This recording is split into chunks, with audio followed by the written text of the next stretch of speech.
Hello everyone, Xeno What If here. Bring in part 14 of What If Class 1A were sent to Marvel Universe. Link down description of the fanfiction of this What If.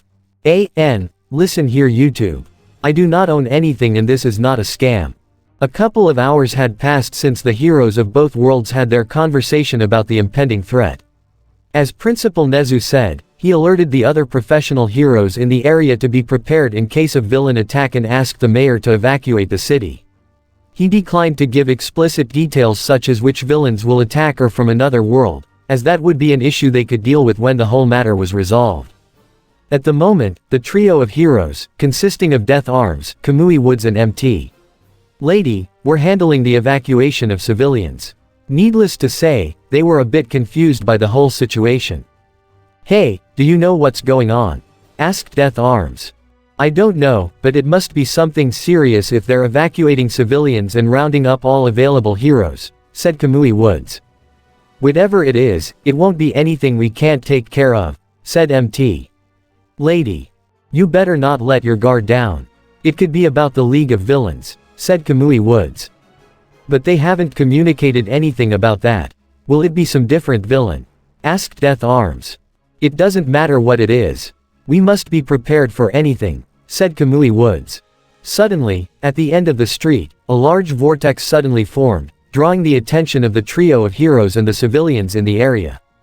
"Something like that?" asked MT Lady. "Is it Kurogiri's thing from the League of Villains?"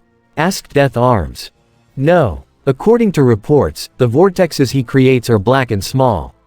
I have a bad feeling about this," said Kamui Woods. Soon after, something started to come out of the vortex. It was some kind of giant skull-shaped machine that moved thanks to tentacle-like legs and had a huge cannon on its head. Not only that, large and small robots, as well as men in uniform carrying weapons began to come out of the vortex as well. Soon after a certain number of soldiers and machines came out, they started shooting at everything in the area. People began to run in panic, trying to escape the mysterious villains. "I think this is what they were referring to," said Death Arms. "Mount Lady, take care of the big guys. We'll take care of the rest. We need to get these people away as soon as possible," declared Kamui Woods. "Understood," said MT Lady, using her quirk to get bigger and start fighting one of the big machines. Death Arms swung his fists at any robot or soldier that got in his way. Kamui Woods stretched out his arms like branches to catch as many soldiers as possible, as well as destroying all the robots he found nearby. But even as they shot down a score of them, more soldiers, robots, and large machines were pouring out of the vortex, like a water faucet that couldn't be turned off. The continuous gunfire from the soldiers and robots eventually forced the two professional heroes to take cover behind a nearby vehicle. "Who are these people?" asked Death Arms. "I don't know, but we won't hold out like this for long. We need reinforcements," said Kamui Woods. Suddenly, a shadow covered them overhead. For a second they thought it was MT Lady, but unfortunately it was one of those giant machines targeting them with its charging cannon. Before they could do anything to dodge or protect themselves, a speeding object flew through the machine, exiting out the back, causing the machine to explode and fall to the ground. The two professional heroes, surprised by this, looked up to discover that the object that took out the machine was a hammer that went flying back to where it came from. They turned around and were shocked by what they saw. There were the Avengers, the second squadron of Avengers, the Fantastic Four, the X-Men, the Inhumans, some AU professors and Endeavor, the #1 hero. "Avengers!" shouted Captain America as Thor picked up his hammer. "Assemble!" Meanwhile, in an abandoned warehouse in the city, a certain group of people were watching the news. "We are informed that a strange vortex has suddenly appeared in the middle of the city and machines of unknown origin are coming out of it accompanied by several armed men. From what we can see, several heroes are taking care of the situation. We don't know if this is a coordinated attack by villains or, according to some people, an invasion from another world. We'll keep you," said the anchorwoman from a helicopter as she kept broadcasting what was happening in the city. "Shouldn't we act?" asked a man whose body was covered with scars. This was Dabi, a member of the League of Villains. "Are you suggesting we join those mysterious guys?" asked a man wearing a top hat and mask. That was Mr. Compress, another member of the villain group. The enemy of my enemy is my friend. If those guys attack the heroes, then we must join the battle. I don't like them at all, said a man in a black costume with white stripes. This was Twice, another member. It's okay with me. I'd like to be part of the fun, said a girl in a school uniform with a sick, sadistic smile. That was Himiko Toga, a member of the league. But we don't know if those guys will want our help. Who's to say they won't use us and after it's all over, kill us? Asked a lizard-like person. It was Spinner, another member. You decide what we do, Tamura Shigaraki, said Kurogiri, the second in command of the group. Said person was sitting on a box staring at the television broadcasting the news.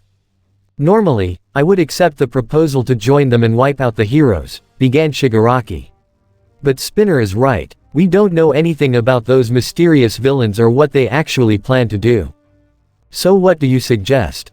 Asked Dabi. For the time being, let's wait how things go for them. If they are able to defeat the heroes, we will ally with them. And in case they fail, we'll be off the hook by not being involved, said Tamura. All right then, said Kurogiri.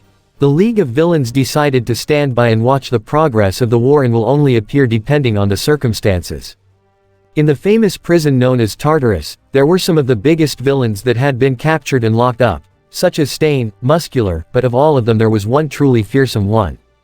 That villain was in his cell, tied to a chair with a straitjacket and a breathing system given the huge scar he had on his face. This was the dreaded All for One. Well, how interesting. I always believed that other worlds existed, but I always imagined that I would be the visitor and not the other way around. Well, never mind. Surely, Tamura will be watching things happen rather than getting involved. After all, the key to chess is to observe and analyze, and I happen to like chess a lot, said All for One, sitting quietly while using one of his stolen quirks to observe the war going on outside. All right, everybody listens up. Let's split up. Those of you with flight capabilities blow up the city and take care of the giant machines. Those of you with long-range attack, cover some areas so the civilians can evacuate. Those of you with short range, take down as many of the enemy as possible. And Hulk, ordered Captain America, getting the green hero's attention. Smash. I like the plan, said the Hulk with a grin before jumping up and starting to hit every soldier or robot in his path like a wrecking ball. The otherworldly heroes, as well as the professional heroes scattered across the battlefield, taking on Hydra's machines while helping the civilians who had not been evacuated. Iron Man was firing energy blasts and missiles at various robots and soldiers, even managing to shoot down a couple of the giant machines. Captain America was running back and forth, taking down as many Hydra soldiers as he could while throwing his shield to knock down some robots.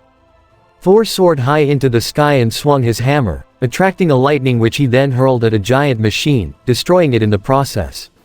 He then descended to the ground and proceeded to strike more enemies with his hammer.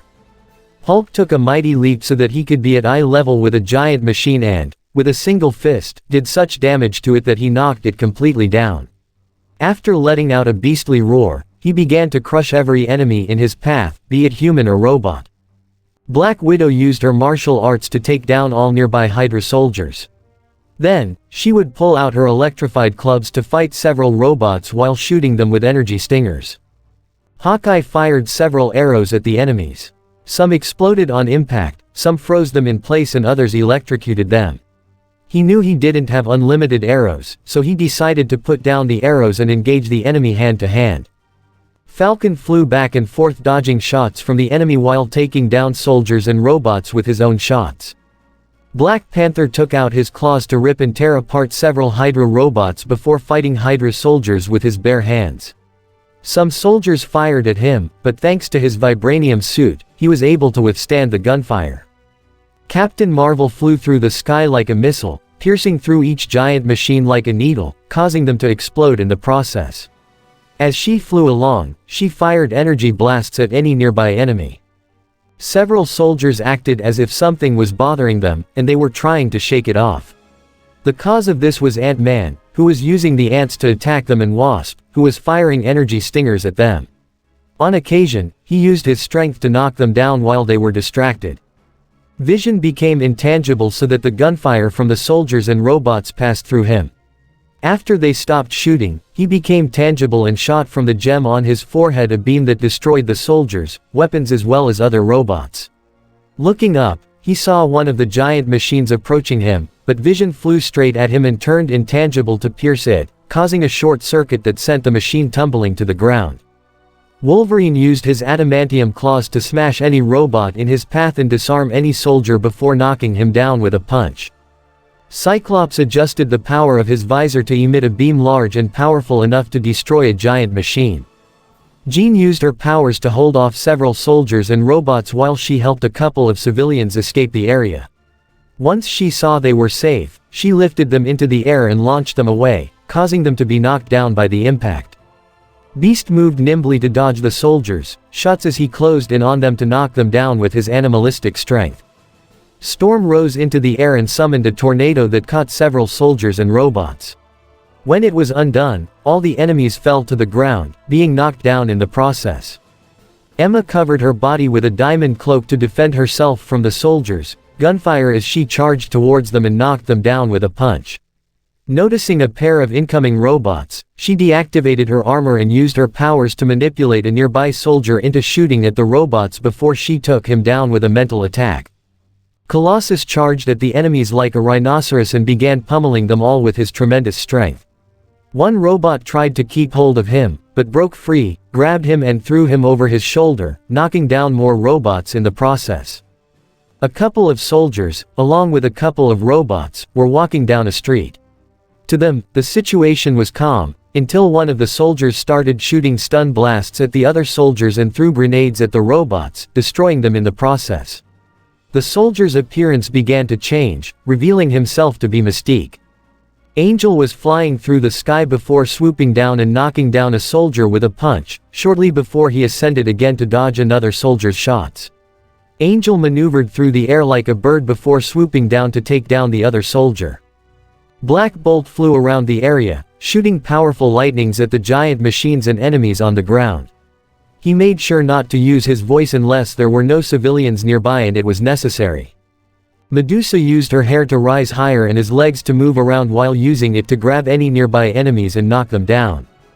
Gorgon slammed his bull leg into the ground, generating an earthquake so powerful that it knocked down several soldiers and robots, even some giant machines. While they were in that state, he launched himself to hit them all. Karnak, using his perception, knew the weak points of the robots, making each martial strike deadly for them to the point of being destroyed little by little. The soldiers were not spared either. Triton used his agility to dodge the soldiers, and robots' shots as he approached them and then fought them with his bare hands. Lockjaw teleported to dodge the beam of a giant machine to then appear above it and, with his strong jaws, ripped the machine's cannon off before teleporting back to the ground before the machine fell to the ground. Mr. Fantastic stretched his body out to grab several soldiers and slam them into each other. He then wrapped his body around a robot like a snake and began to squeeze it until it was destroyed. Several soldiers and robots were advancing down a street guarding their surroundings in case of an attack, but suddenly the soldier in front of them all bumped into something invisible. He felt around the impact area and discovered that they were trapped in some kind of invisible dome. Shortly thereafter, the invisible woman became visible in front of them with her hands outstretched as a sign that it was her doing. Raising her hands, she caused the dome to lift the soldiers and robots before hurling them toward a nearby wall, knocking them all down. The Human Torch covered his body in flames and began to fly through the sky, shooting flames at the soldiers, sending them fleeing, and smashing the giant robots and machines with his powerful flames. The Thing, like the Hulk, went around smashing any robot he could find and knocking down any soldier in his path. Meanwhile, at the Hydra base, which was a huge ship flying over the city, Red Skull and the other villains of the other world were watching through screens broadcasting the war situation. Needless to say, they weren't happy when they saw the heroes of their world in that other one. "What's the meaning of this, Skull? You said it would take the Avengers a while to learn of our plans. How come they're on this world?" Justin Hammer. "They've certainly shown up much sooner than I expected," said Red Skull. "We should stand down. Not only are the Avengers here, but several heroes from our world as well," said Crossbones. "They may have gathered allies, but that changes nothing. With the forces we have, the heroes will be so overwhelmed that they will be the ones to retreat, said Red Skull. You seem very confident in your plans. Are you sure we can win? Asked Killmonger. If we act calmly, it is very likely, said Red Skull. So what should we do now? Asked Crimson Widow. They've made their move. It's time for us to do the same, said Red Skull. Several people were still running to get away from the war that was going on. Although the police were helping and asking them to stay calm, it is known that in situations like that is when some people only care about themselves, to the point where they don't care about anything else. Get out of my way, shouted a man pushing a woman to the ground as she continued to run as far as possible. Mommy, shouted a little girl rushing to her fallen mother's side. Are you okay? Yes, honey, I'm fine. We need to get out of here as soon as possible, said the mother. Suddenly, a shot erupted from the cannon of a giant machine hitting the top of a building near them, causing a large chunk of debris to start falling on them. The mother clutched her daughter in a tight embrace as they both waited for their death, but for some reason, it did not come. They both looked up and gaped wide-eyed at what they saw. Holding the rubble above them was some sort of huge red and yellow armor, but unlike one in normal human form, that one was as if it was for someone larger and more muscular. Don't worry. Everything is fine. Why? The man in the armor asked, something that made the mother and daughter stand in shock, as they recognized the voice and the phrase. It was then that the armor helmet retracted to reveal that inside was All Might, in his weakened state, giving them a smile. Because I'm here. The mother and daughter were very confused and surprised. According to the news from long ago, after the fight against All for One, All Might had lost his quirk and was forced to retreat. But there he was, facing them and protecting them from danger with some sort of giant armor. How did he get it? I'm sure you're wondering that. It all started shortly after the heroes of both worlds had their conversation about Hydra's attack. Flashback. After the otherworldly heroes finished explaining to the professional heroes about the situation and what enemies they might face, everyone went their separate ways to warn everyone and prepare for the coming war. At that moment, Iron Man noticed that All Might was still sitting in his seat staring at the table with a depressed expression. What's the matter, old man? Something wrong? Asked Iron Man approaching the retired hero. Sigh, before long there will be a war on which two worlds will depend. Everyone will do their utmost to protect everyone. On the other hand, all I can do is stand here and watch, said All Might. I heard from the students that you were once the greatest hero of this world, weren't you? Asked Iron Man, remembering the stories the students told them. Yes, but recently, I lost my power and now I can't do much because of my condition, said All Might.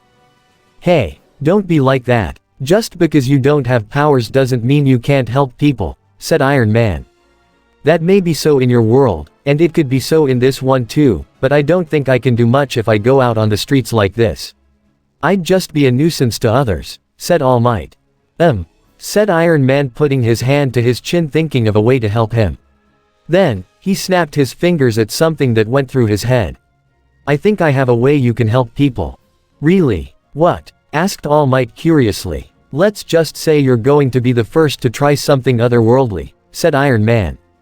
End of flashback. When he told him that, All Might didn't expect him to hand him one of his most powerful suits of armor, the Hulkbuster, a suit of armor he created for cases where the Hulk got out of control.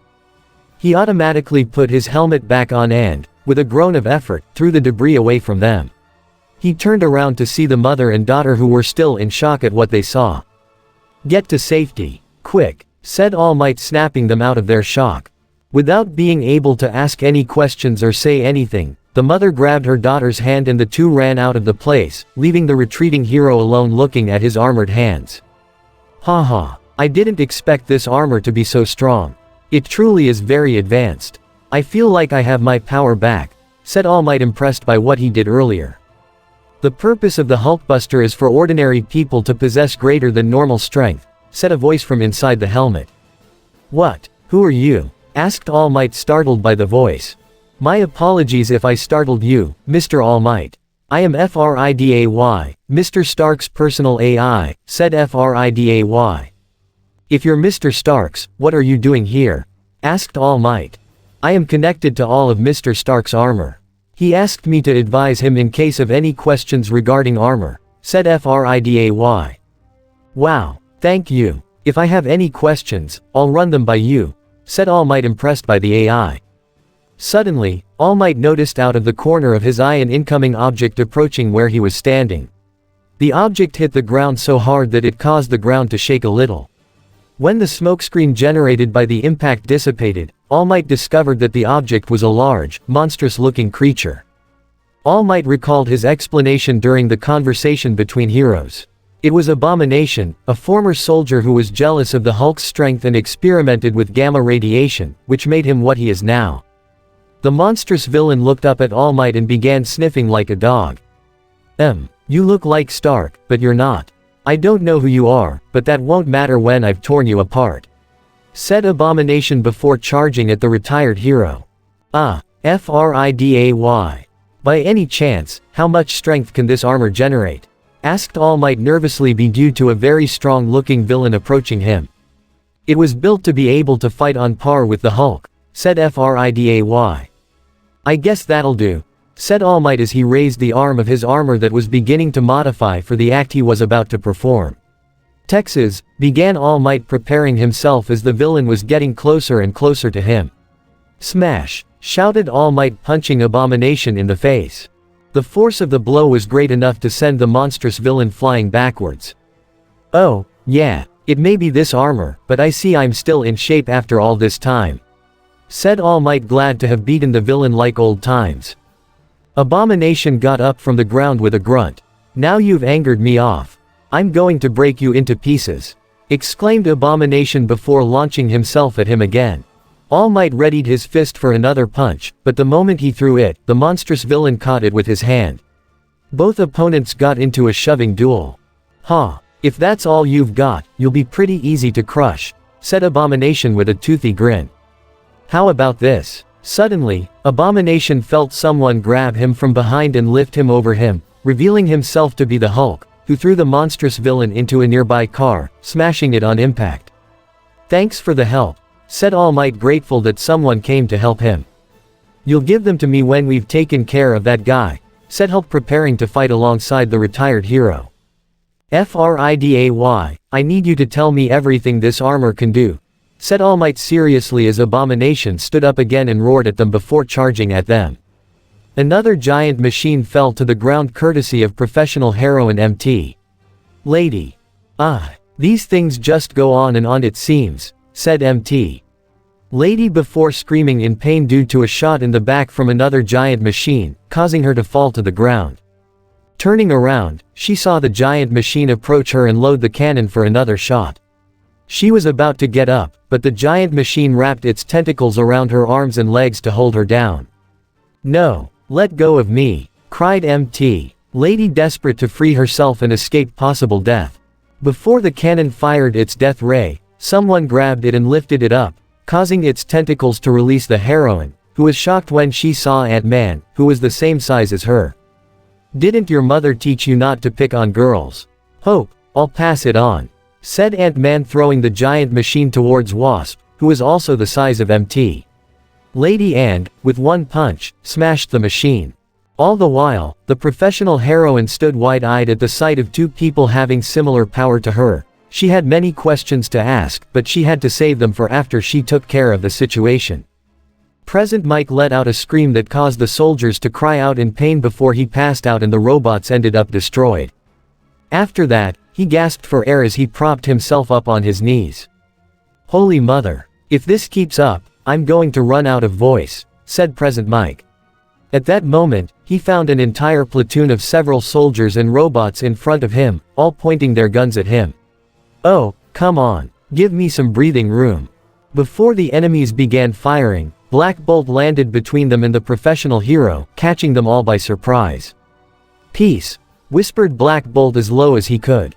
With that alone, he launched a huge sonic wave that, not only knocked down soldiers and robots, but destroyed several buildings and vehicles that were in his path, and for a long distance. Needless to say, the professional hero was in complete shock at what he had just seen. OMG. What a powerhouse. I'd have to go horse to do something like that. That proves why you're the king, exclaimed Present Mike, receiving a nod from the Inhuman King. The professional hero, Edgeshot was in an area, using his quirk to become a rope that knocked soldiers unconscious and then became as flat as a blade to cut through robots. If these are the enemy's forces, they disappoint me, said Edgeshot before noticing a sense of danger. He quickly moved to the side in time to dodge an incoming missile. Looking ahead, he was shocked to see some sort of giant robot with a cannon on its shoulder and a gun in its left hand. For more curiosity, check out episode 5 of season 3 of Avengers Assemble. I'm surprised you dodged that. I congratulate you, said Justin Hammer from the control room inside the robot. Looks like there's someone controlling that thing. So, this should be over quickly, said Edgeshot, turning his body flat with the intention of cutting the giant robot down. But before it made contact, some sort of pink barrier covered the robot, protecting itself from the attack of the professional hero, who was surprised by it. What? A barrier? Asked Edgeshot. Do you like it? I'm glad, because it'll be the last thing you'll ever see, said Justin before pointing his cannon and gun at the professional hero. Edgeshot moved at lightning speed to dodge the giant robot's shots, and occasionally, he would attack again, hoping to get through its barrier or find some weak spot, but unfortunately, he found none. Damn, that thing is tougher than I expected, said Edgeshot. The giant robot began to advance towards him as he readied his weapons, but then, an arrow attached to a string shot out from somewhere. The arrow stuck to a wall, causing the string attached to the other end to tighten. The giant robot didn't notice this and ended up tripping over the string and falling to the ground, although its barrier was still activated. Edgeshot was confused, wondering who was responsible. Sorry to intrude, said a voice from beside him, and the professional hero turned to see Hawkeye. But you looked like you needed help. Who are you? Asked Edgeshot. Let's just say I'm someone who knows that guy a lot more than you do, said Hawkeye. I have to admit that guy is pretty smart if he made up a thing like that, said Edgeshot. Peef, please. The smartest thing he's ever done was steal that thing from my friend, said Hawkeye. At that moment, the giant robot began to rise from the ground. Wow, an Avenger has appeared in front of me. Must be my lucky day, said Justin, preparing his weapons to attack. I hope you don't mind me helping you, said Hawkeye as he prepared an arrow to fire. I don't mind, said Edgeshot, preparing to fight the giant robot. Best Jeanist manipulated the fiber of the soldiers' clothing to keep them bound while manipulating other fibers to grab the robots and slam them into each other. I must be careful. I still haven't fully recovered after the encounter with All for One, but at least I can take care of these guys and make sure they don't hurt anyone, said Best Jeanist. Suddenly, a shot grazed him through the arm. It wasn't too bad, but it was enough to draw a little blood. He caught his distance and looked ahead to find that it was Crossbones who shot him. Nice suit. Mind if I keep it? Asked Crossbones. Sorry, but it's too much for someone like you, said Best Jeanist. Well, if you like it so much, then die in it, said Crossbones, pulling out another gun and starting shooting bullets at the professional hero. Best Jeanist used the fibers of his suit so he could move quickly to dodge the bullets. When the hail of bullets stopped for a moment, the professional hero took the opportunity to manipulate the fibers of the otherworldly villain's suit and bind him hand and foot. If you thought a few simple bullets were going to finish me off, you were sorely mistaken, said Best Jeanist. Maybe. But if that doesn't work, I'll have to try something else, said Crossbones as he groaned from the effort until finally, he managed to free himself from the bonds of the professional hero's power, though in the process he ended up shredding the sleeves of his shirt and pants. I thought he was just a brutish marksman, but I see he's stronger than I thought, commented Best Jeanist. Crossbones moved his neck to crunch a couple of bones. Now let's see if that power of yours can defend you now, said Crossbones before charging towards him. Best Jeanist proceeded to do as before, but even though he was squeezing the fibers of the otherworldly villain's clothing, Crossbones continued to move forward as if nothing was happening. Before he could think of anything else, Crossbones struck him, sending him backwards. You heroes are all the same. You rely on your powers to do your dirty work, but when push comes to shove you can't do anything, said Crossbones as he approached the rising professional hero. Before he could get any closer, Falcon came flying over and kicked the villain away from the professional hero. Are you all right? Asked Falcon. I'm fine, he just surprised me, said Best Jeanist. Well, Looks like a little birdie has decided to join the party, said Crossbones, pulling out another pair of guns. Sorry if I'm late, but I hadn't gotten the invitation, said Falcon. You two know each other? Asked Best Jeanist, since he didn't know who it was that had saved him. Long story. I'll tell you when we're done with him, said Falcon as he prepared to fight alongside the professional hero. Yukio transformed into a dragon to fight the giant machines and crush any robots and soldiers in her path. Where do all these villains come from? Asked Yukio. Exclaimed Yukio as she noticed a cut on her paw. Looking down, she found Baron Zemo, who had slashed her paw with his sword. I have to admit, I didn't expect to find someone like you around here, said Baron Zemo. That makes two of us, said Yukio, raising her paw to smash him, but the otherworldly villain jumped back to dodge him. I confess I've always wanted to kill a dragon. This is going to be a lot of fun, said Baron Zemo. Yukio proceeded to try to hit him with her dragon legs, but Baron Zemo was able to dodge each of the attacks while taking advantage of every approach to slash her with the sword. Even if it didn't do much damage, it left small scars that caused a bit of pain. Moving with speed, Baron Zemo managed to climb onto the dragon heroine's back. At this, Yukio began to shake with the intention of shaking him off, but the otherworldly villain was able to keep hold of him. She then tried to shake him off with his bare hands, but Baron Zemo, again, was able to dodge the attacks as he moved closer to the head. Once over the head, he raised his sword with the intention of quickly finishing it off, but before he could bring it down, a missile sent him flying off of her and crashing into a wall. Yukio turned his head to see Iron Man flying beside him. Thanks for the help, said Yukio. You're welcome, Elliot, said Iron Man, confusing the heroine, as she didn't understand the reference. The two heroes looked over to see Baron Zemo rise from the ground with a small groan. You had to butt in, Stark, said Baron Zemo. What's the matter, Zemo? Has this dragon kidnapped your princess or something? Asked Iron Man in a joking tone, causing a small, weak chuckle from the dragon heroine. I guess, given the circumstances, I'll have to deal with you too, said Baron Zemo, preparing his sword to strike, just as the two heroes prepared to fight again. A man in armor and a dragon fighting a nobleman from Germany.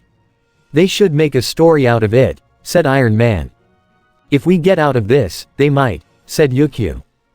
Gang Orca was knocking down all the soldiers and robots in his path, even launching his hypersonic waves to paralyze them and bring them down quickly. It was then when he noticed someone approaching where he was. He prepared to continue fighting, but was a bit taken aback when Arnim Zola appeared before him. Who are you supposed to be?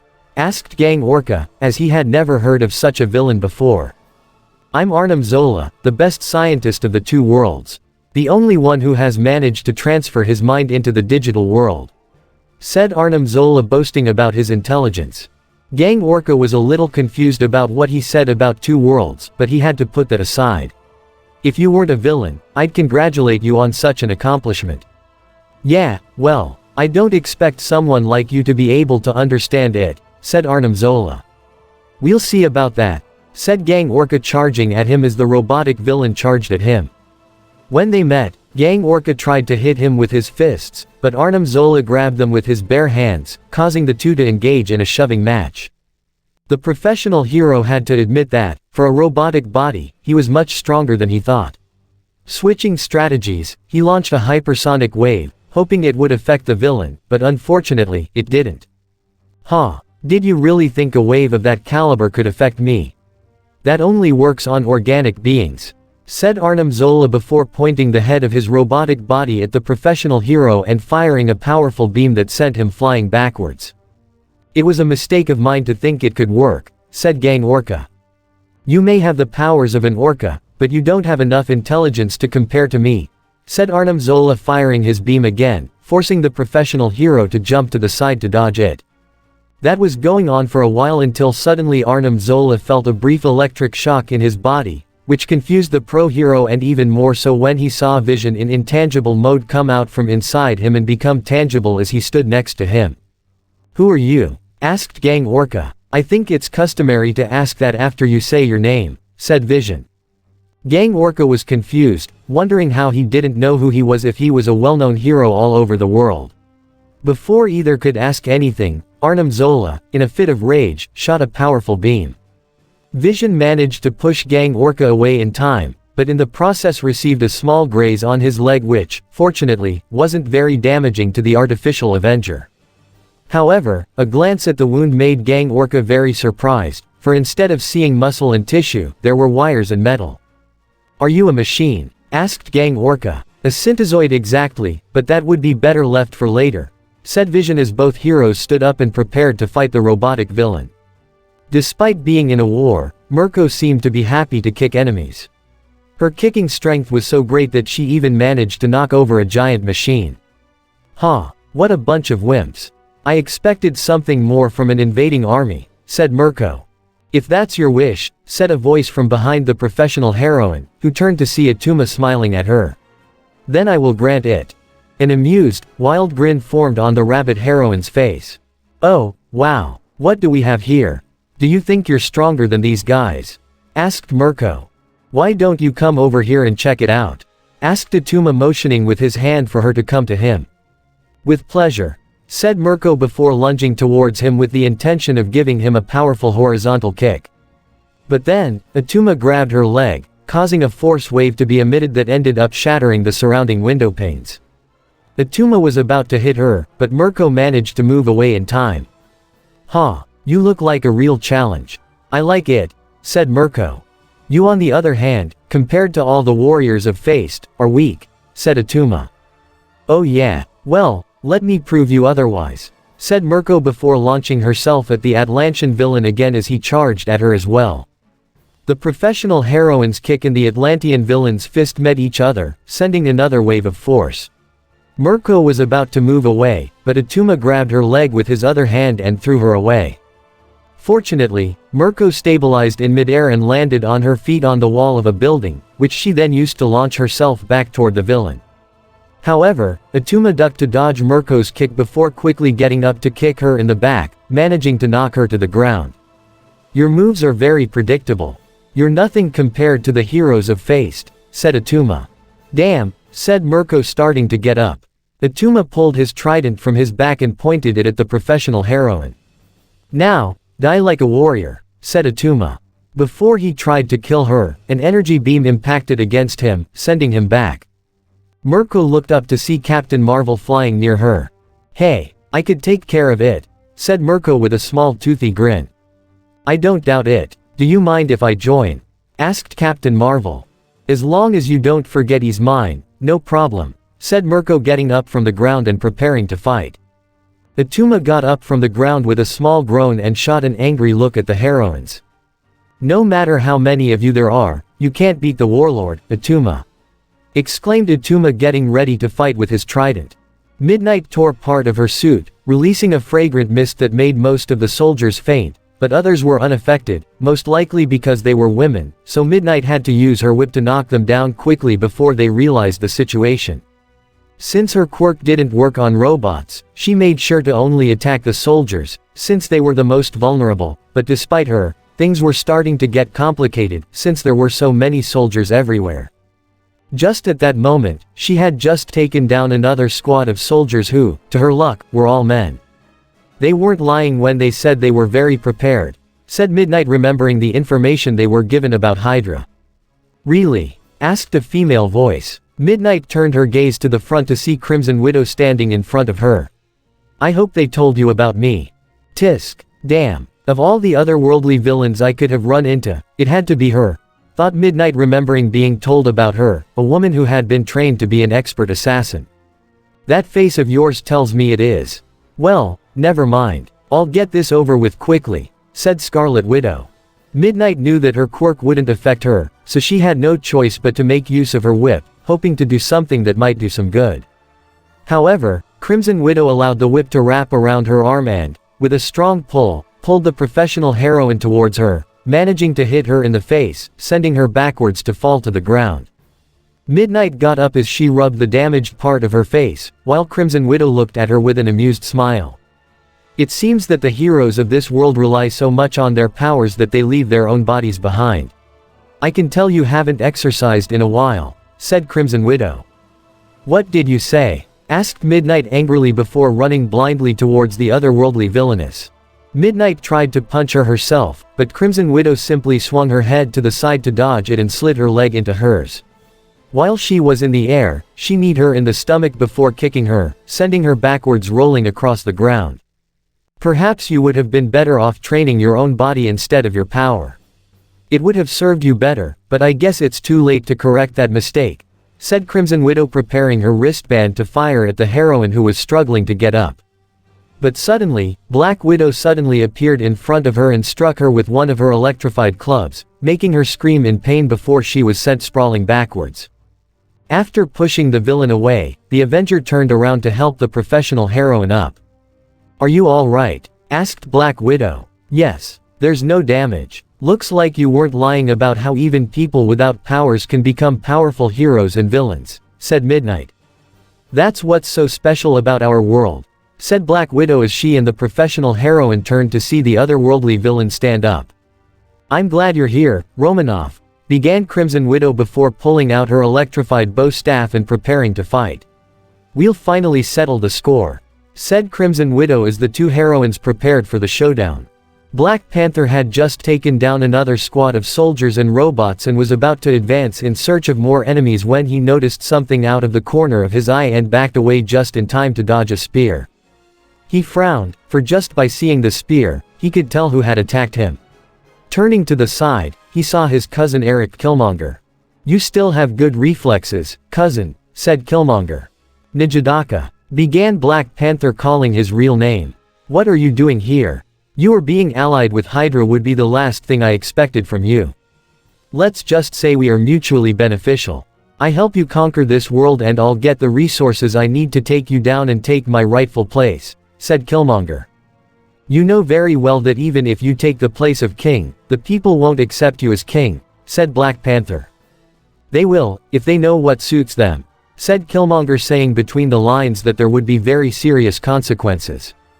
At this, both cousins lunged at each other and began an exchange of fists and kicks. At one point in the fight, Killmonger found an opening and took advantage of it to kick his cousin away from him. He tried to approach him and attempt to punch him, but Black Panther blocked him with his arm before punching him in the face. "It doesn't have to be like this. We can rule Wakanda together, as a family," said Black Panther, trying to talk some sense into his cousin.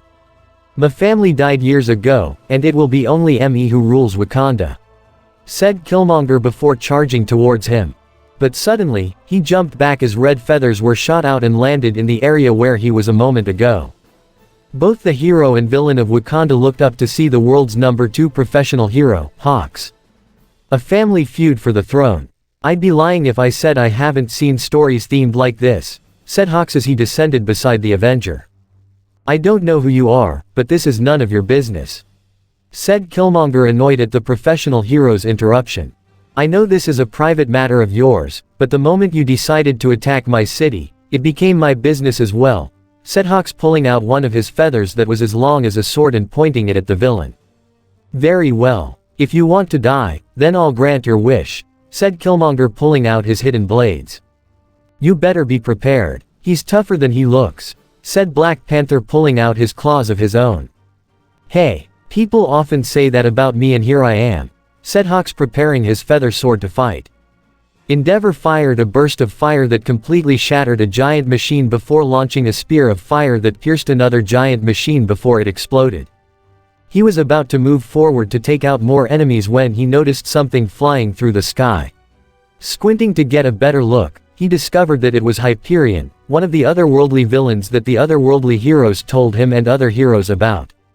Endeavor expelled fire from the soles of his feet to propel himself into the air and impede the advance of the otherworldly villain. Partly he wanted to do this to prevent him from causing any further damage, but he also wanted to do it because he wanted to see with his own eyes if what they had said about this man was completely true. With a strong thrust, Endeavor managed to get in Hyperion's path, forcing him to stop. "Whoa, who do we have here?"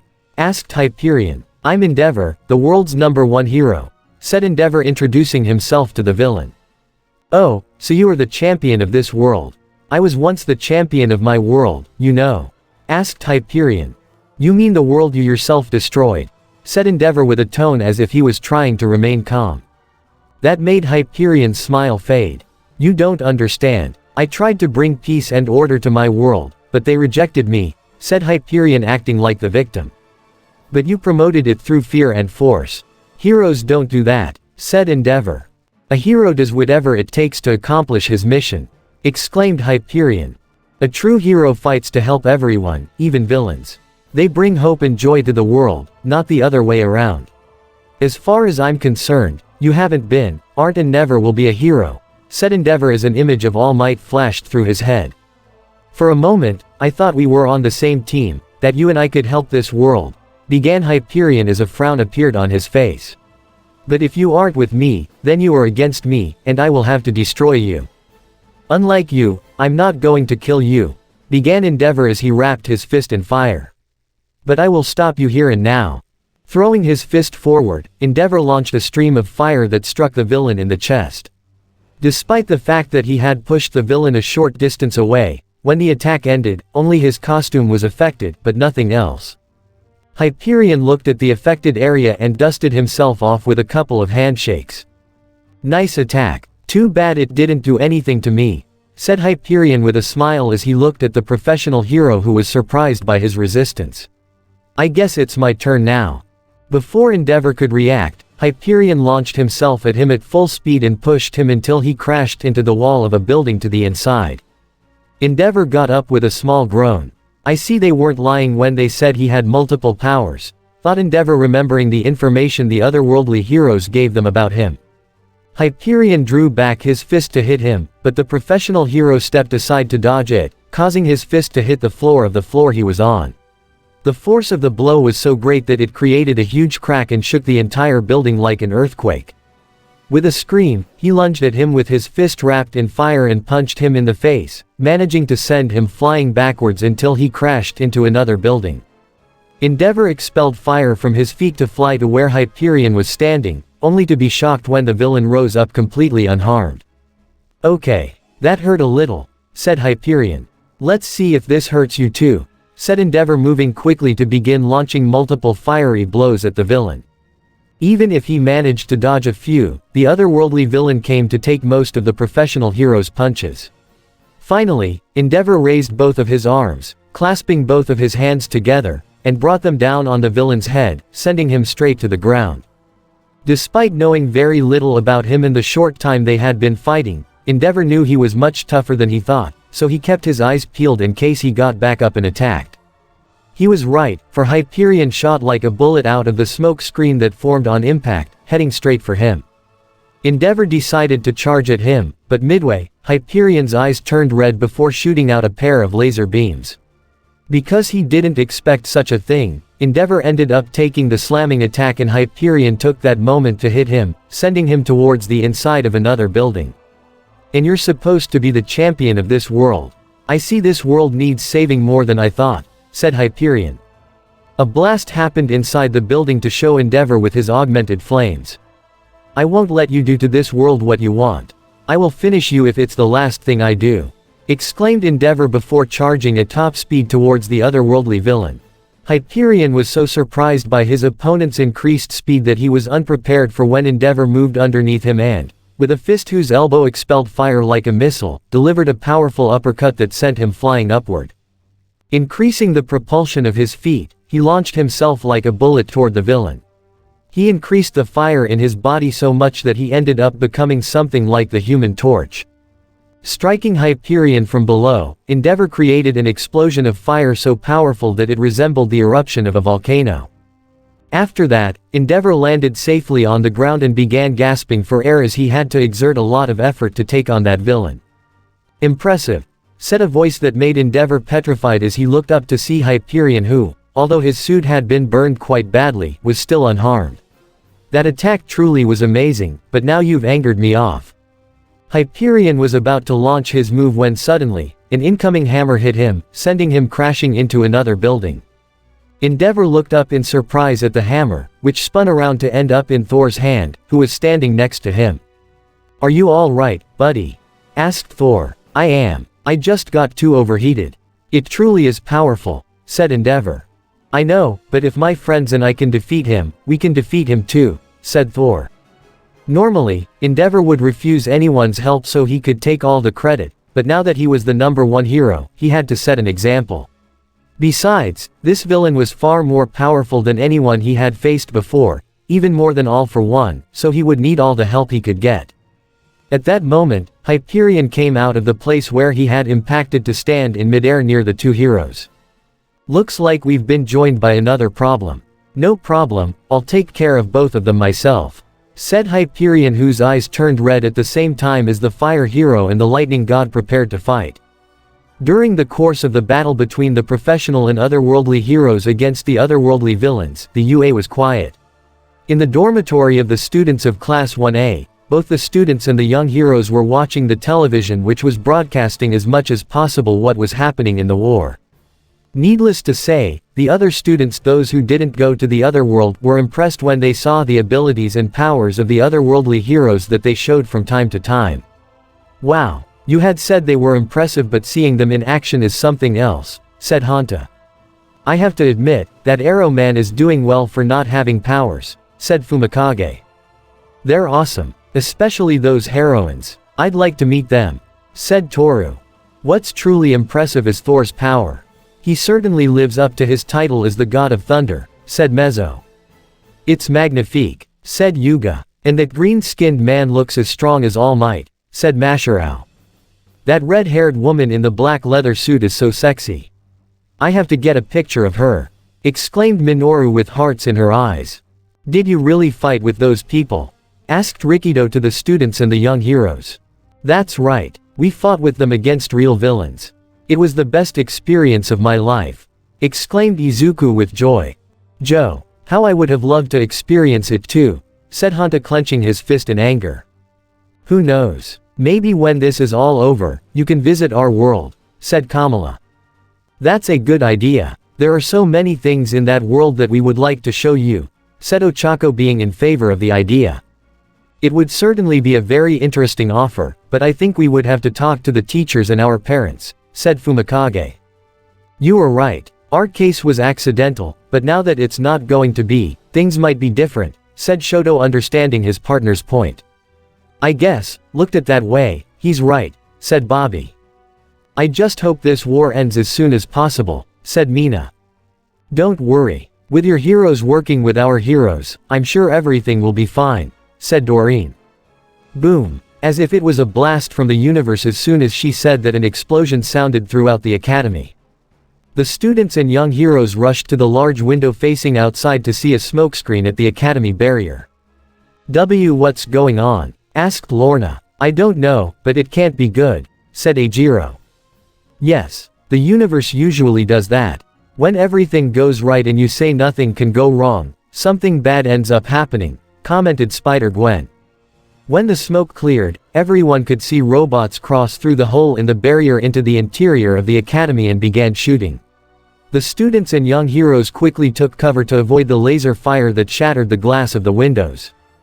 It's a villain attack, exclaimed Izuku. I thought all the enemy forces would be on the battlefield, said Laura.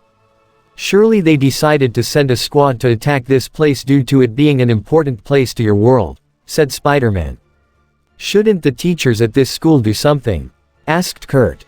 Most of them have left to help in the main battle, leaving a few at the academy. If they're not here, it means either something bad has happened to them, or they're attacking more areas of the academy, said Tenya. We're going to die, shouted Minoru in panic. Not if we do something about it, said Spider-Man, getting up to take action. What are you doing? Asked Tsuyu. If the teachers can't help you, then we'll have to act on our own, said Spider-Man. In that case, I'll help too, said Izuku. You can't, Izuku. Now that we're in our world, we must follow the rules and leave the villain business to the professionals, said Tenya. I don't think it will matter if we end up getting killed, said Kyoka, standing up. You're idiots if you think a handful of tin cans will make me hide, said Katsuki, getting up as well. Little by little, the young heroes stood up, ready to fight the threat to protect them all. Then, without hesitation, the original 11 students also stood up.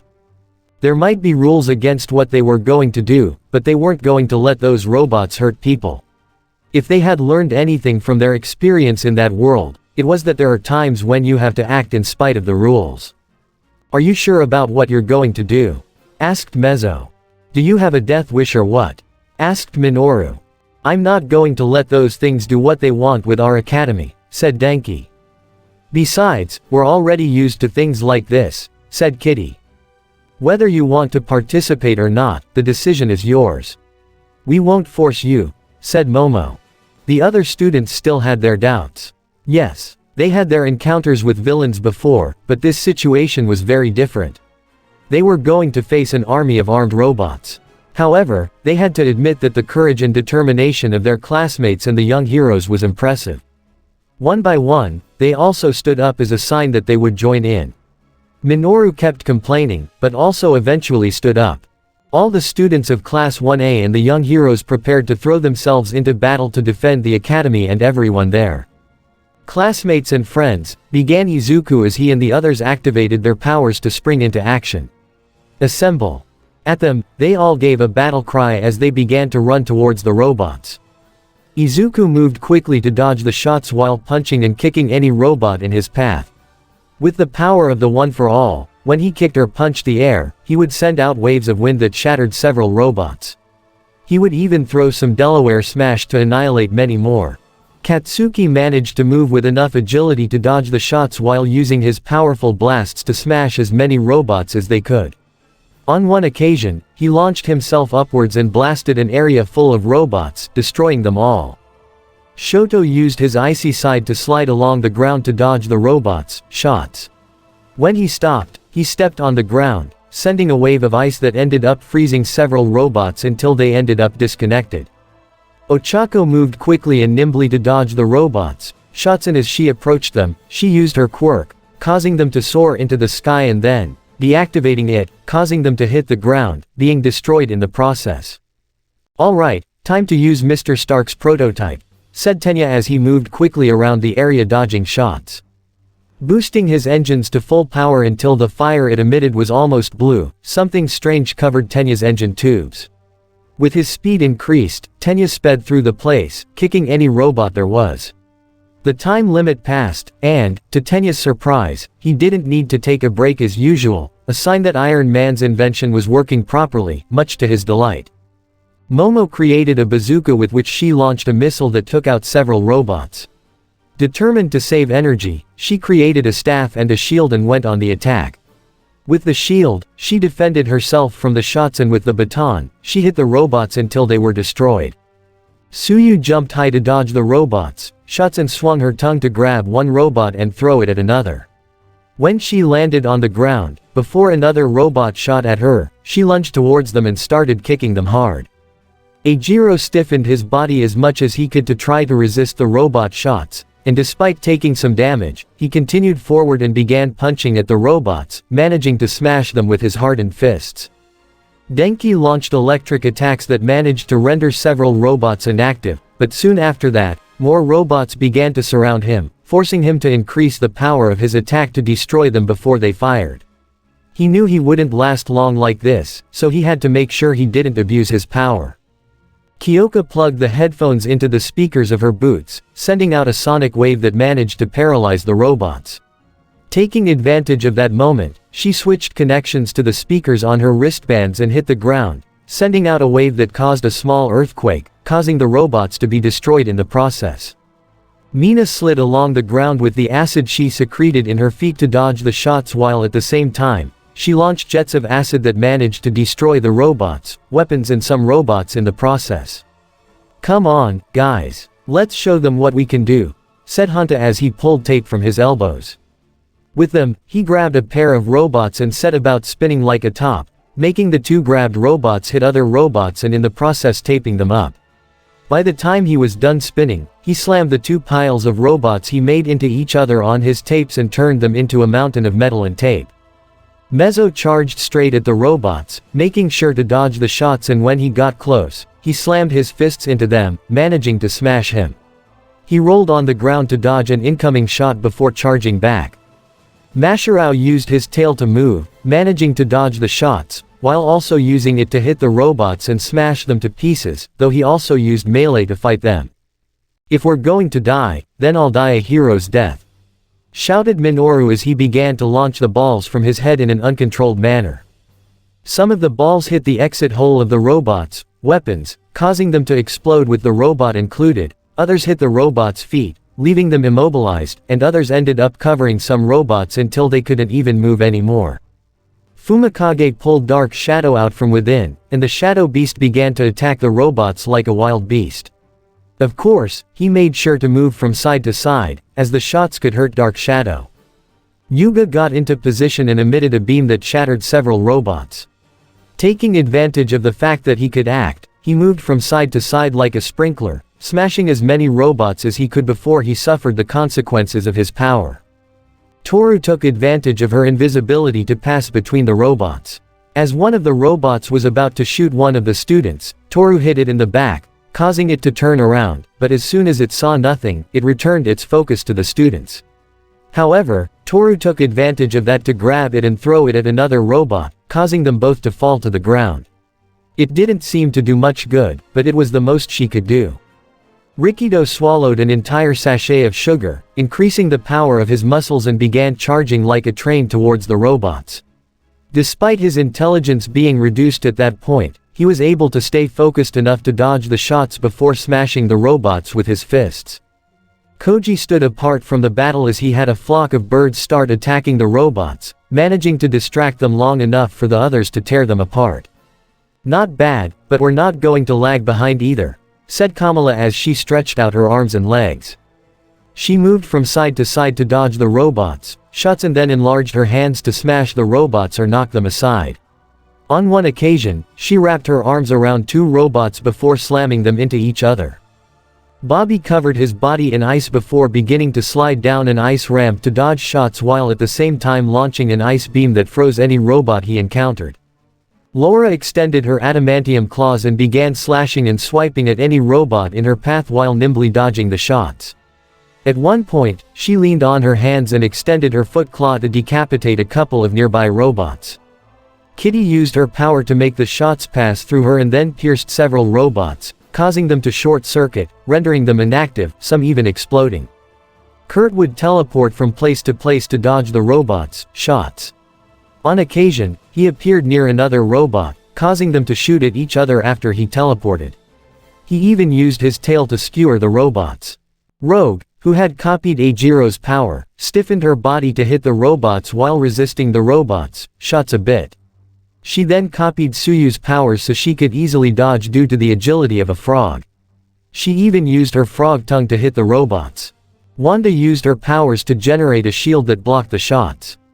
Then, with a pink aura covering her hands, she caught several robots in another pink aura, lifted them into the air and slammed them into each other, destroying them completely. Pietro moved at such speed that the rest of the world moved in slow motion. As he paced around the area, he changed the direction of the robots' weapons at the moment of shooting so that they hit other robots and hit or tripped other robots. By the time he stopped and time around him returned to normal, several robots were destroyed due to his actions. Lorna used her powers of magnetism to move a robot and use it as a shield to protect herself from gunfire. Then, extending her arms forward, she stopped several robots and lifted them into the air. With a wave of her hands, she used those robots as weapons to destroy other robots before clenching her fist, causing the robots she captured to be crushed like tin cans. Doreen, like Koji, used her powers to summon an army of squirrels led by Tippy. Thanks to her animal agility, they were able to dodge the shots, and while the squirrels attacked the robots with teeth and claws, she acted with her own fists. Spider-Gwen moved from side to dodge the shots with the help of her spider sense while throwing webs to block the robots' weapons and catching some of the robots. She then fought one-on-one against the robots. Daisy launched sonic waves that caused the robots to start shaking until they were bent, crumpled like paper, or even exploded. A few robots tried to shoot her, but, sending a wave to the ground, she managed to raise a wall of earth that she used as a shield before launching another sonic wave to destroy those robots. Spider-Man, thanks to his spider sense, was able to nimbly and swiftly dodge the robots' shots before hitting some of them and trapping others with his webbing.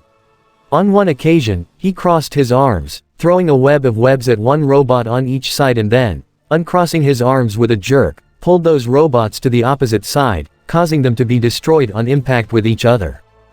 Crystal launched a blast of fire to melt a few robots. She then launched lightnings from her hands to disable others. Next, she lifted several rocks from the ground before hurling them at the robots, crushing them in the process. Finally, she rose into the air and threw a tornado at the robots that completely destroyed them. Despite the combined efforts of the students and the young heroes, things didn't seem to be going any better. As they took down 2 or 3 robots, half a dozen would take their place. They knew there shouldn't be infinite robots, so it should be over at any time. The problem was they didn't know if they could keep up the same pace all the time.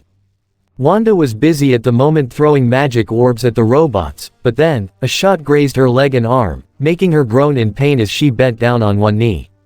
Looking up, she saw a robot pointing its weapon at her. She was about to cast another spell when someone stepped between her and the robot. "Minoru?" asked Wanda, surprised to see the little perverted student of the class standing protectively in front of her, but what caught her attention more, was the line of blood falling from his head. "I won't allow a beautiful maiden to be hurt in my presence. You will pay for such a crime," exclaimed Minoru before throwing as many balls as he could, managing to hit the robot hard enough to knock it down and prevent it from moving. Due to the overuse of his quirk, a lot of blood was falling from the student's head, making him feel dizzy before he fell backwards, but Wanda caught him in time. "You have a lot of courage for someone so small," said Wanda with a small smile. Izuku was getting more and more exhausted. He had managed to take out many robots with his quirk, but still more were appearing, making it tricky to take them down while dodging shots. At this rate, the robots would eventually overwhelm them and force them to retreat, maybe even lose the battle. After smashing another robot, one approached from behind with weapons ready to shoot. Izuku realized this, and when he was about to turn around or dodge the future shot, something or someone hit the robot, destroying it in the process. Izuku was completely confused and surprised, as the person who saved him was wearing armor similar to Iron Man's, but different. Instead of red and yellow, it was pink and yellow. Plus it was about the same height as him. "Huh, who are you?" asked Izuku. "Who?" asked a voice from inside the armor, turning its head. "Oh, hello, Izuku," he exclaimed, turning around. That voice. "Wait, is that you, Mei?" asked Izuku in shock at the revelation. "That's me," said Mei. "BB, but how? Why are you here? Where did you get that armor?"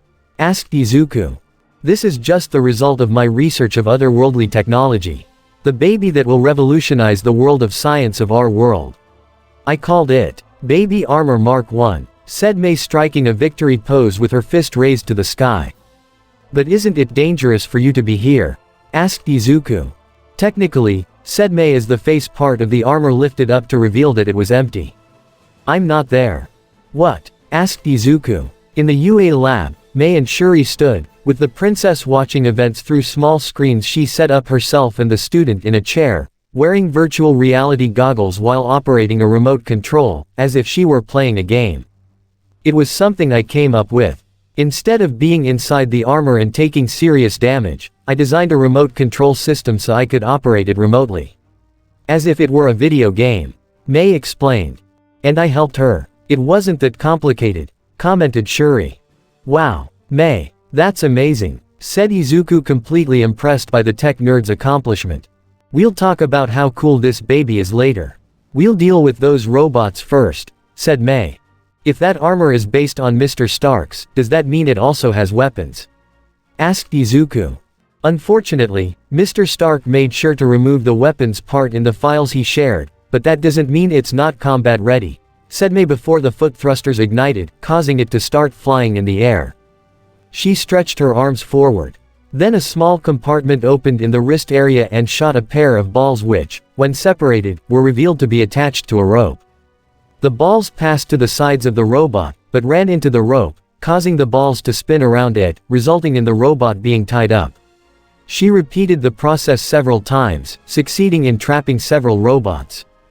Then, several thrusters came out of its back, making the armor go so fast that it was hitting many robots as if it were an uncontrolled freight train.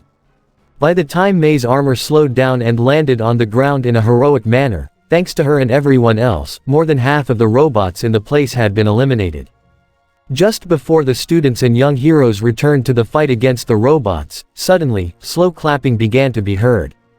Everyone turned their gaze to the hole in the academy barrier to see a man in a white suit wearing a skeleton mask walk through the hole as he clapped his hands.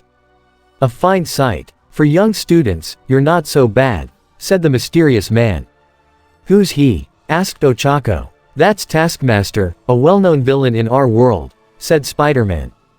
It truly is a surprise that you are here, Spider-Man, as are all your friends from our world, said Taskmaster. We weren't about to let Hydra do whatever it wanted with this world, said Kamala. I guess that was to be expected, but your luck is running out now, said Taskmaster. Huh, you think so? Look at us. There are so many of us and your robots have been smashed. Is that all you have? Asked Eijiro with a smile. I'm glad you asked, said Taskmaster before snapping his fingers. After that, many robots began to pass through the hole into the interior of the academy. Before long, as many robots as there were before covered the area, much to the horror of the students and young heroes. You had to ask, didn't you? Asked Hanta, angered off at what his classmate said. They're still robots. We'll be able to take them, said Bobby. Good. In that case, I'll take care of the villain, said Katsuki stepping forward.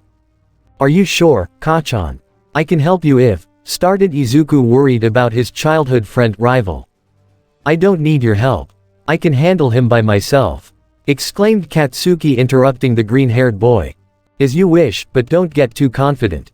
Taskmaster has no powers, but he has the ability to copy the movements of his opponents, and, if he's been watching us all this time, then he'll know how you move, said Spider-Man, recalling his past experiences with the villain. So he doesn't have powers, huh? Good, that'll make things easier, said Katsuki with a dark smile. Ah, didn't I just say that? You know what? Whatever. Do whatever you want, said Spider-Man, giving up on reminding him of what he had said. You're lucky there's someone who needs you alive, but I guess that doesn't apply to those who come from my world. Attack, ordered Taskmaster, causing the robots to start fighting the students and young heroes. As the others were taking care of the robots, a certain explosive student used his thrusters to launch himself at the villain while avoiding the robots in his path by maneuvering in the air with his blasters. Die! Shouted Katsuki, unleashing an explosion at the villain. However, when the smoke cleared, the villain wasn't there, much to the student's confusion, and before he could think of anything else, Taskmaster kicked him in the side, sending him to the side. Wow, looks like we've got a brave one. Or should I say daredevil? Sometimes I have trouble telling the difference, said Taskmaster. I'm going to make you bite the dust, you bastard, said Katsuki. You should have listened to Spider-Man. I've been watching you while you were fighting the first wave of robots. I know your every move. You won't be able to do anything against me, said Taskmaster. We'll see about that, said Katsuki, lunging towards him with his blasters at the same time as the villain charged towards him. Katsuki stretched his fist forward, intending to unleash another blast, but before they made contact, Taskmaster quickly jumped aside and punched him in the face. Determined to try something else, Katsuki tried to hit him with his fists and kicks, but Taskmaster was able to dodge and block his every move, and when he found an opening, he kneed the student in the stomach before punching him in the face, knocking him back. Like I said, I can predict what you're going to do. That's the problem with those who have power. You feel so confident that you think you are invincible. I'll give you a warning, you're not, said Taskmaster. Tisk, I hate to admit it, but you're right. If I continue like this, I'll end up losing, thought Katsuki in anger at having to accept what that villain said. Well, let's get this over with, said Taskmaster before charging towards him. If he knows all my moves, then I'll have to create new ones, thought Katsuki before charging towards him with his blasts. When the distance between them closed enough, Katsuki stretched his arms forward. Thinking it was one of his typical moves, Taskmaster quickly backed up a step, but he didn't expect Katsuki to unleash a small explosion that propelled him backwards. What? Asked Taskmaster, confused by the student's method of action. Suddenly, Katsuki, who was in midair, spun upwards and with a more powerful explosion, launched himself like a bullet towards the otherworldly villain. Before he could defend himself, Katsuki used his blasts to spin around, managing to kick him all over his chest, sending him crashing to the ground. "How do you like that, huh?" asked Katsuki with a grin, glad he was able to hit him. "Ah," groaned Taskmaster as he got up. "Impressive, but that won't do you any good again now that I know that attack.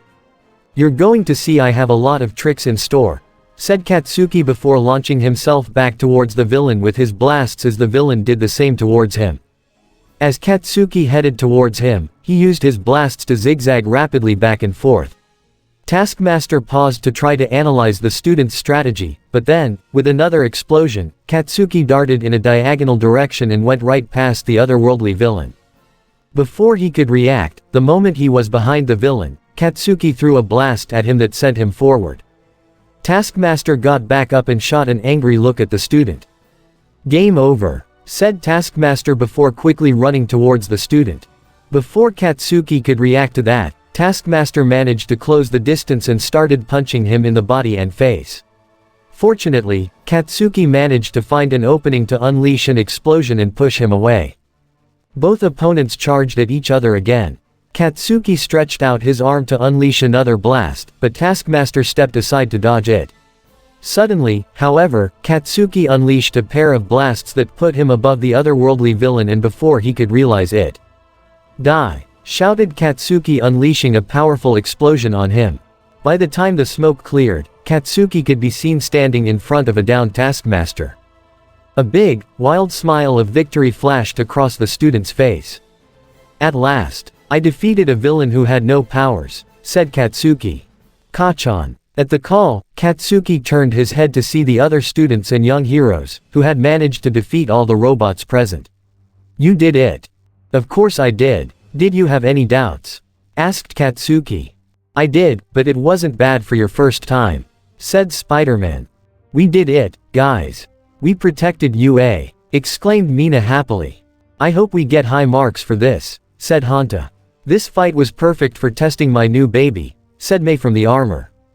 "Joe, I hope to see the look on the teachers' faces when they hear about this," said Eijiro. "In my opinion, they would be proud to have such brave and dedicated students protecting others," said Crystal. "I think so too," said a voice unknown to all. Looking up to the sky, they were surprised to see a man in a suit of armor and a metallic mask and a green hooded cloak floating through the air via thrusters on boots. While the other students were confused by that guy, the 12 students and the young heroes were very surprised and a little scared to see him. "Who is that guy?" asked Masharao. "He's Dr. Doom," replied Izuku with a bit of terror and pointing a finger at him. "Do you know him?" asked Fumikage. "Not personally, but we did hear about him. According to what we were told, he is one of the most powerful villains in the other world," said Momo with some fear. "What?" asked Minoru, completely terrified to hear that. "But I thought he couldn't get out of Latveria without being stopped," said Suyu. "Him being him, he must have found a way to get out without getting caught," said Daisy. "What are you doing here, Doom? I never imagined you would join Hydra," said Kamala, demanding answers. "I didn't join them, I collaborate with them. We simply have intertwined interests," said Dr. Doom. "Intertwined interests?" asked Laura. "Our deal was that Red Skull could do with this world what he wanted, and I would keep certain souvenirs," said Dr. Doom. "What do you mean by souvenirs?" asked Shoto. "That power you call quirks has really caught my attention. There may be mutants and inhumans in my world, but there has never been anything like yours. A power that manifests itself at a certain age and gets better with each generation. I'd love to learn all about them," said Dr. Doom. "And why don't you just go to a library?" asked Kurt. "I see you don't get it. I don't want to learn about the quirks through books or files. No, I want to learn from them directly and deeply," said Dr. Doom, focusing his gaze on the students. The students trembled with fear as they understood what he meant. He wanted to capture them to experiment on them to find out as much as possible about the quirks. They knew he was evil, but that took it to another level. "You're not going to do what you want with them," said Lorna. "That's right. If you want them, you'll have to go through us," said Wanda. "We won't let you turn us into your guinea pigs," said Izuku, managing to find enough courage to face the villain. "Yes, we'll fight you if we have to," said Ochako. The other students and young heroes followed, preparing to fight the otherworldly villain. Dr. Doom landed on the ground and looked at the group of young heroes and students who were ready to face him. "As you wish, but I won't make it easy for you," said Dr. Doom. And this is the end of part 14 of this What If. Do not forget to leave a comment down below, subscribe to this channel.